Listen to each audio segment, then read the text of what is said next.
মতিহারের সবুজ চত্বরে দেশের দ্বিতীয় বৃহত্তম বিদ্যাপীঠ রাজশাহী বিশ্ববিদ্যালয় অবস্থিত। দীর্ঘ ইতিহাস ও ঐতিহ্যের প্রতীক এই বিশ্ববিদ্যালয়।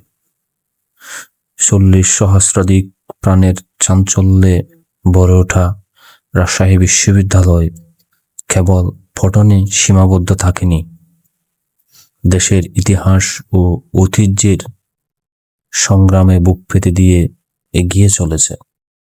ঐতিহাসিক কিছু নান্দনিক স্থাপনা ও প্রতিষ্ঠানের মধ্যে রয়েছে বরেন্দ্র গবেষণা জাদুঘর, শহীদ মিনার, নিতুন কুণ্ডের অমর কীর্তি, মুক্তিযুদ্ধের স্মারক ভাস্কর্য সাভাস বাংলাদেশ, শহীদ স্মৃতি সংগ্রহশালা নামক মুক্তিযুদ্ধ জাদুঘর, মেটালিক টাওয়ার, বদ্ধভূমি স্মৃতিস্তম্ভ, মুক্তিযুদ্ধের স্মারক ভাস্কর্য, বিদ্যার্ঘ, ডক্টর জোহার প্রতিকৃতি ও বিজয় সাগর।